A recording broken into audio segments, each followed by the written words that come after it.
I've spent my whole life as a fine artist, and going into digital art was and still is a huge challenge for me. It can be especially discouraging when you expect all of your fine art skills to just magically transfer into digital art skills. At least that's what I thought would happen, and that's not at all the case. To help you in this transition, I'm going to share 3 core tips that I feel anyone can use to kickstart their digital art journey. I feel that these tips can help anyone get started in programs like Procreate. The foundation will be similar across all different programs, but today I'll be working in Procreate. So in Procreate, I already have a drawing started, and we'll be working on this drawing and finishing it together, working through these 3 core tips. The first tip is to begin with brushes. The brushes in Procreate can be found on this top panel where the little paintbrush icon is. Whether it's just 1 brush, 2 or 3, or an entire set, finding your brushes and starting there is really core to the development of your digital art journey. I remember when I first started in Procreate and I tried to draw on it, and I really didn't like what I made. It just looked terrible. It didn't look anything like how I wanted my art to look like. And so I actually just didn't pick up the iPad for like 2 months after that. And I think it's because I really didn't know how important it is to find a good set of brushes that matches the style that you're going for.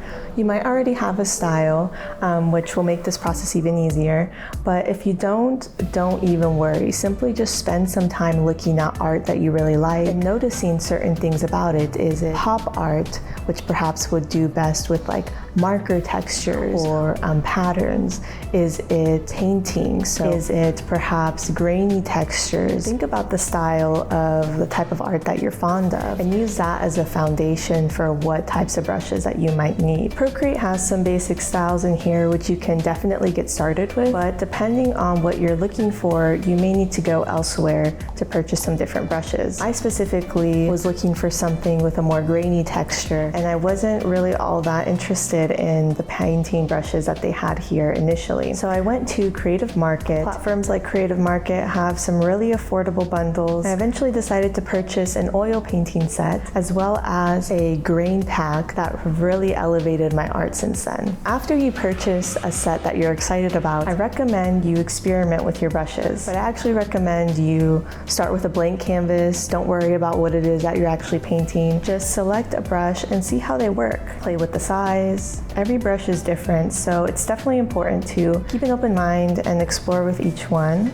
It can be super daunting to see all the possibilities of the brushes to use. What I really recommend you do is to just take it one step at a time.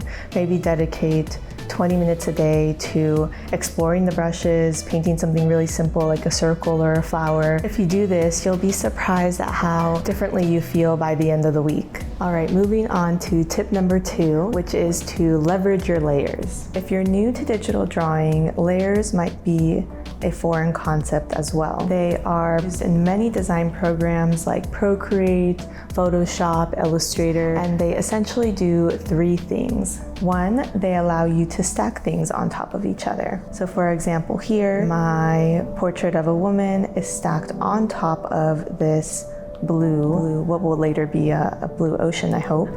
And if I were to drag this under the blue ocean, as you can see now, she is under it, but I want her to be above, so I'm dragging that above that. Secondly, they keep your content organized. I'm sure a lot of other designers do this, but I often don't actually organize my layers as well as I should. But once you start to have so many layers, organizing them is actually very helpful. So for example, here, to select a layer, I am dragging to the right. I'm selecting these 4 layers, and these are my base sketch. I'm going to select on the top right group, and now this is its own little group, and I'm going to title it sketch. So here I actually did this drawing of a woman all on 1 layer, which I don't advise. I think when it comes to creating very complex drawings, you definitely want to separate your layers as much as possible so that if you mess up one thing or the other, or you only want to select one portion of your drawings, you can manipulate them differently. All of this is on 1 layer. I did that for a reason though. It's because this canvas is very large, and once I start to have too many layers,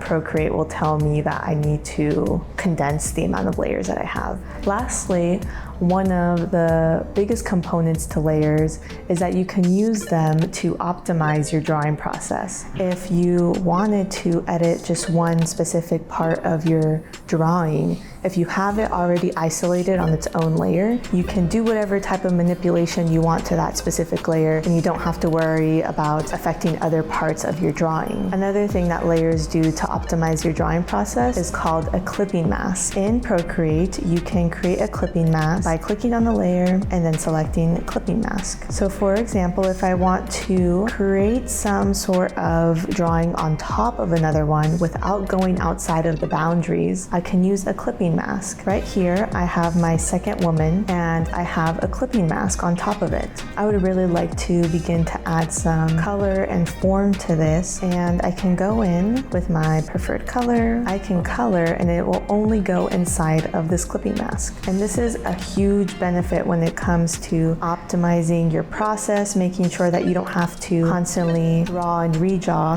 Layers are something that I'm really going to leverage when it comes to adding more texture, more light to elements like the ocean and the sky. I specifically actually want this ocean to turn into kind of like a waterfall here. This is what these lines here are for, kind of illustrate that waterfall effect. And so I'm definitely going to be using a clipping mask on that to make sure that I only draw on the ocean.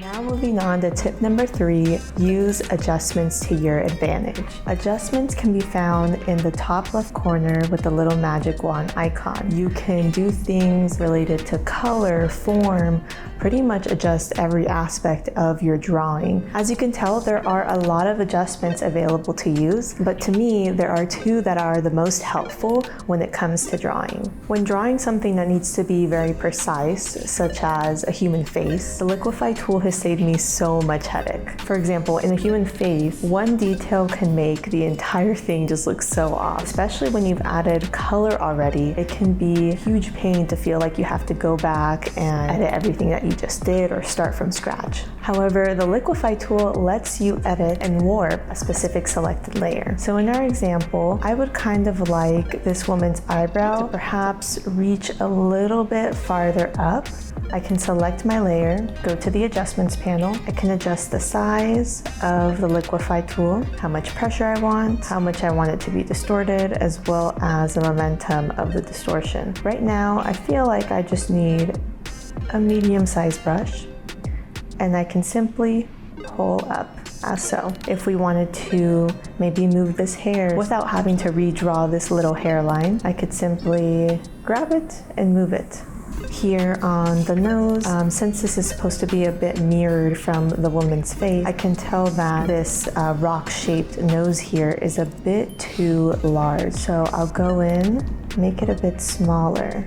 I might also want to adjust the shape of her chin a little bit. And just to show you the magnitude of what this can do, if I really wanted to hardcore change her chin, I could go like this. And as you can see, the possibilities are endless. I don't think we want to do that, so I'll undo. The second adjustments tool, which is really helpful, are the color adjustments. The color adjustments are these first 4 here in the top level of the adjustments panel. Specifically, hue, saturation, and brightness, as well as color balance, are 2 that I use really frequently.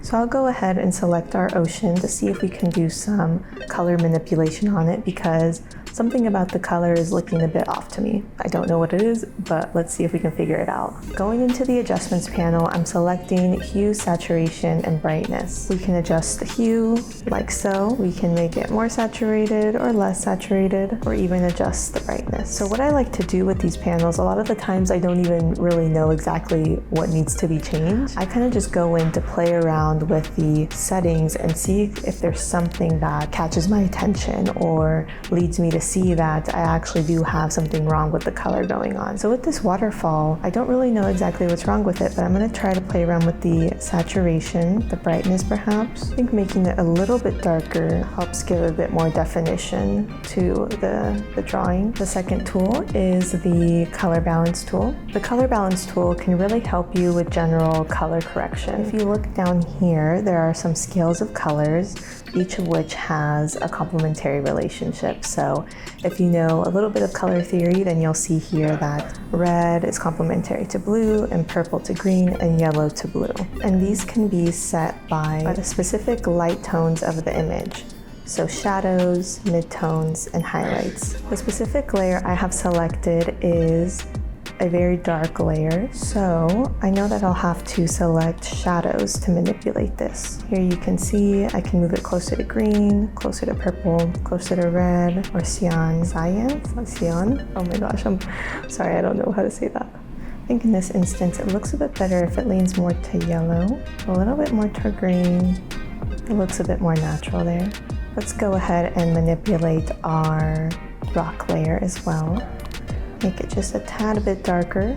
So here we can play with the saturation of this rock layer. This is without any saturation, and this is with a lot of saturation. And I think giving it more saturation makes it look a bit more interesting, natural, and also gives it a bit more life to it. It seems more as though the light of the sunrise, the light of the other person is reflecting off the rock.